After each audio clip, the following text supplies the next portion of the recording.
What's going on, my Libra sisters and brothers? Welcome to your weekly soulmate investigation reading. How are you guys doing? Hopefully y'all doing alright, especially after that not soulmate investigation reading from last week. I mean, that was pretty cool. But I mean the lunar eclipse on Monday. Alright, so it affected me. I got hit with it, so I know you guys were definitely affected by it. Let me know how you guys spent that day, by the way. Considering that everybody definitely was affected, especially Leos and Aquarians. And honestly, the fixed signs got hit with it. All the fixed signs. Taurus, Scorpio. I feel like they were the most affected. Then everybody else definitely got affected by it too. But not in the same degree, I think. Especially, but it all depends on your placements. So if you don't know them, go ahead and check the description box below. And also, guys, please remember that these readings may not resonate with everybody, okay? And the reason why I say it depends on the placements is because sometimes, right, if Leo was like your 11th house, it may affected your friendships, while 4th house may affected your, your home. And then at the same time, right, if it affected the 10th house, it may affected your businesses and your public eye. So all depends on where Leo is in your chart, all right? So let's go ahead and get started with this.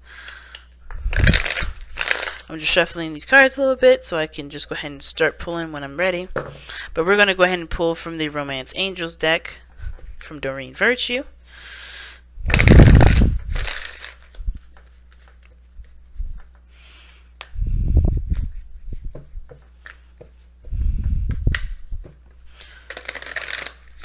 Let me show you guys the shuffling. I forgot. I haven't been on camera for a while, guys, so bear with me.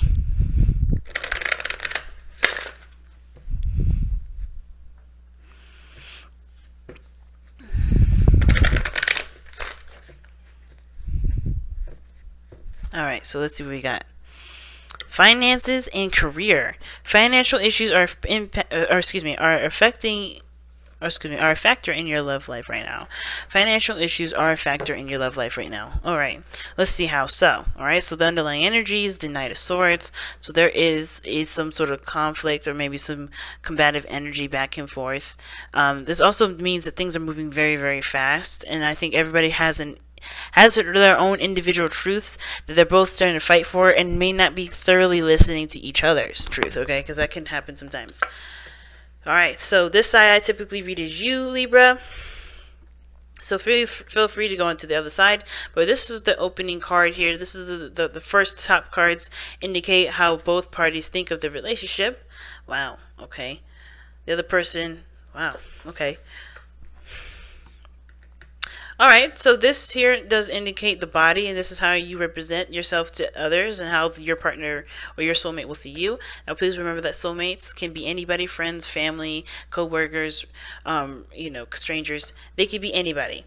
But this is how you guys represent yourselves to the other people and how people see you. And this is the spiritual area, which pretty much gives us background as to why this whole situation is coming up, right? Why you're presenting yourself the way you present yourself, as well as think the way you think in this relationship. All right, this is the card that brings you two together. This is the card that that tells us how you guys were brought together, why you guys were brought together. And this is the card that this is your challenge. This is the challenge that you both face together. All right. Jeez, alright, so you got the underlying energy down. Alright, so remember, Libra, this is typically you, but feel free to go onto the other side here, okay? And I'll even say, you or the other person, depending on if you guys resonate with the side at all. But yeah, we got some old issues coming up here, and it's because of financial issues. It's having to do with security and feeling stable and feeling comfortable. Because honestly, it looks like you guys are not in a very comfortable place. You guys are in a very beautiful relationship, though, because what brought you two together was because you guys are soulmates. This does indicate soulmate connections. This does indicate that you have a tie together that is profound. Okay? Now, outside of this reading here, soulmates don't have to mean soulmates, right? Excuse me, the lovers don't have to mean soulmates. They can mean that there is just a really profound connection that you feel between you and another person, and it doesn't have to be romantic at the same time. But because this is a soulmate investigation reading, the lovers will automatically mean soulmates to me, okay? Because I'm not reading for anybody other than a soulmate. So just to kind of clear that out if anybody had questions or was wondering. But going into it, right, Libra or the other person, you guys are going in thinking of this relationship as the Three of Swords. This is an old issue, it's an old situation that you guys are having to deal with. And considering this is about finances and career, you're having some old issues about your finances and career, right? Your financial situation is an old issue that hasn't really gone away. And I think you're realizing from this standpoint, it's a personal issue, not really a romantic or relationship issue. It's affecting your love life in a small way, because I think it's bringing out an aggressive aspect of you, and possibly the other person is coming out a little more aggressive. But it's because, you know, if there is any real aggression, it's not really because the other person is a factor in that. It's more about you and your personal stability and your independence and your confidence in yourself. It has nothing really to do with the other person. Now, how the other person sees this relationship or thinks about this relationship dynamic is the Seven of Swords. So they are having to take steps that they may not be totally comfortable taking, but because they see the risk as, you know, worth the reward, if that makes sense. Now, yeah, they just feel like they definitely stepped outside of their comfort zone, or they are stepping outside of their comfort zone. Again, this puts people on edge, considering, like you know, if you're being triggered right now, you're not going to be the most, like, friendliest, happiest person ever. You're going to try to keep your composure. You're going to try to be kind. You're going to be trying to be nice. But with that Knight of Swords there is combativeness. There can be combativeness. There can be some people on the offense or on the defense, right? But not because they're trying to be mean. Not because anybody's trying to be rude. Not saying that it's a reason to be that way, or giving that kind of excuse to say, hey, if you're aggressive, that's cool, it's fine. No, it's not okay. You should not project your pains and anger towards anybody else, but it's understandably so, because we're human beings and that's what happens, right? Again, not saying that you should, or that anybody should be treating you any sort of way because they're stressed, or because they feel a lot of pressure, or because they're in a very uncomfortable situation. It just means that, hey, understanding where this person is coming from, they're not in a situation where they're not comfortable with themselves. Okay, so that makes sense, right? So if you're being lashed out at and you're lashing out at somebody else, you know, give yourself that time and compassion, but understand that that's not necessarily appropriate for anybody to treat you, or you to treat anybody else that sort of way. But this person is definitely not in a comfortable situation. Seven of Swords is saying that they're not comfortable. They're taking a risk. I think this person sees this risk as worth the reward, because we do have the Lovers that brought you two together. So that is love. Love has brought you together, connecting with one another, connecting with each other, you know, being the halves of each other that work as a whole, you know? So, like, for instance, you may be the brain and the other person may be the heart, right? Or the other person may be the brain and you be the heart, right? You guys add and contribute to the relationship in a very beautiful way. But I feel like it's a work in progress, because you guys have the Knight of Swords. Either you guys are working together and fighting together, or you guys are fighting against each other right now and trying to work together. Because the situation, the challenge is the Chariot, right? Which is getting a balance, moving forward, working together to make progress. The challenge is that. So some of you guys are having a really hard time working together to make that momentum, to push forward with that. You know, and it's not, like I said, it's going to take time, whatever this is, right, to work together, work this through, and understanding where you guys are personally to be able to work together. That's the first step, right? You're not going to be able to work together efficiently until you know where you are coming from, why you're upset, where all this is really hitting home at, because it doesn't really have anything to do with the other person. It has something to do with where you were before. It has something to do with you in the past. Now, that said, this person taking a risk right now, taking a leap of faith, they may be avoiding situations, not really acknowledging how serious the situation may be, or they may not really be acknowledging it as full on as possible. They may be avoiding some situations at the same time. But, you know, which can understandably lead them to, you know, to believe that they have been putting in a lot of work, but they don't know where else to work at, because they have been avoiding situations. At the same time, if this person is taking a risk, they're looking at the situation, trying to assess and trying to reevaluate what exactly needs to be done, what needs to be put in, what efforts do they need to put in to continue to move forward, because they're not in a situation where they're necessarily happy either. They know they've come a long way. They know that there's been a lot of work that's been put into this already. They know that there's work that needs to be put into it now and moving forward. Right now, they're not sure of what work needs to be done, or they're not sure if they really want to put in all this work, right? Because there could be avoiding, right? There could be ignoring the situations, right? Therefore, they don't know what to do. But again, like I said, the other way around, the other way I'm reading this is that this person is taking the risks and doing everything that they should, that they feel uncomfortable doing. And they're trying to figure out what else needs to be done, because yes, they've come so far. They've worked so hard to get to this point. They're not looking to fail now. They're looking to expand. They're looking to grow. They're looking to move forward. And you're doing the same thing. You guys are very happy with the accomplishments that y'all have made. You guys are very happy with where you are at this moment. You guys see the situation as a success, and you guys are proud of where you're coming from. You're proud of how hard you've worked. Even though finances and money may be coming up as a situation for you guys, you're not letting this dictate your relationship in the sense of, of this relationship being a success or not. I feel like, you guys are both recognizing how far you've come. While you may be looking at it as a celebration, as a success, the other person's thinking of how to expand, how to move forward, what else needs to be put into it, because they're not necessarily satisfied with where you guys both are financially, but I think that they've put too much into it to say, this is not a success. I think this is something that, both of you truly want. I think this person's taking a very practical approach to it, because they do have love for where you guys are, but they want to see more. They believe that there is prosperity. There's more to come out of this. There's so much more to grasp from this, right? There's potential for greatness here. And this is not where they, imagined you guys just staying at. Not saying that you're staying in that situation either with the Six of Wands. This is you guys recognizing the steps that you've taken and being happy about it and wanting to celebrate and just to be in the moment. But this person's thinking about the future. Think about what needs to be done further. What else needs to be taken on instead of necessarily being in the present, if that makes sense. Now, considering that you guys have the Six of Wands in your future, let's take a look as to why you guys show yourselves as successful, but have the Three of Swords here. You have heartache. You look at the situation and the relationship, and it brings up some triggering stuff, right? Triggering stuff about you and your personal life.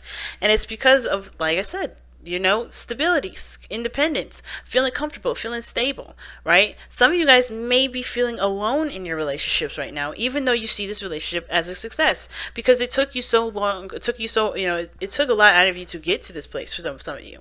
Some of you guys, you may have, you may be aware of a lot of these old triggers and old things that you've, experienced and dealt with, and you're dealing with them in a positive way, but you may still feel isolated. Right? You may still feel very alone because you may not be, and because what did I just say? Right? It's like you are in the moment enjoying yourself. You are in the moment trying to enjoy where and how hard you've come to this situation, right? You're being in the moment. You're in love with right now. Even though you see this situation as a trigger for old stuff coming up, especially with your security and yourself and being independent, you're more alone in the situation, enjoying your lavish garden, enjoying where you are, even if it isn't necessarily ideal. Maybe you're alone and enjoying where you come. You're alone and enjoying your success, while the other person is taking the approach of focusing on what they want, focusing on how to continue to manifest what they desire, putting the energy toward it, focusing on what needs to be done. They're very mental about it. This person is very focused on the practical and the future, and they're not enjoying the moment. They want to be in a situation where they can enjoy the moment without stress, without anxiety, without worry, without doubt. They want to enjoy it without wanting anything more. But you're already in that position in the sense, but you're in a situation where you are financially perhaps, affected, or you feel like you're alone in the situation because you're the only person enjoying it and being in the moment with it and not focusing on what needs to be done later on. You're focusing on what is happening now and nobody's catching up. No, this person is like, I need to keep moving. I need to keep moving. And neither one is bad, but I do see the imbalance. I do see where both of you guys are having a struggle or struggling to see each other eye to eye. Because while someone is like, yeah, I'm great, I'm happy, I know we come a long way, this is successful, but I need to keep moving because this is not what I imagined our future to be like. This is not how I imagine us being together to be like. Well, but you're like in the moment and happy with where you guys are because that is a success in itself. The work that you put in was success in itself. Both of you guys are not wrong. Both of you guys are not at fault. But I think the financial portion of it is what's affecting your relationship, because both parties are either not pushing hard enough to pushing hard enough forward, and the other person is pushing too far ahead to even at least be aware and enjoy what you guys have put in so far. It's a really interesting read and very clear, honestly. Very clear. All right. So let's see what we got going on here with the Messenger Oracle. Let's see what you guys got to wrap up this reading here.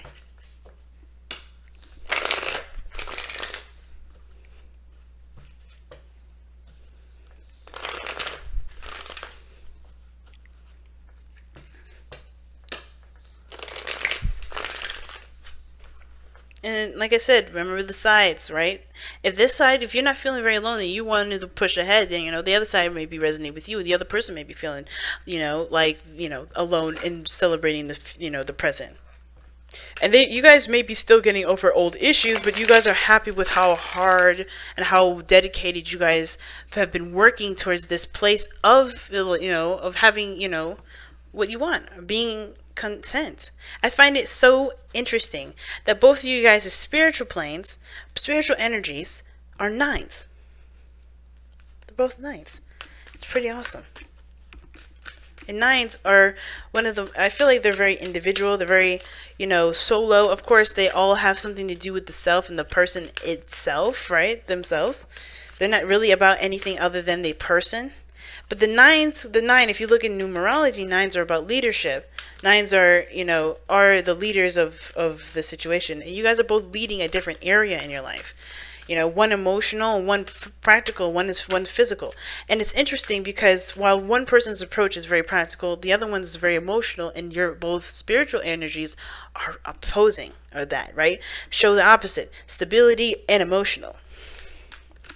So, like I said, while one person's acting practical, their spiritual is coming from a very emotional place.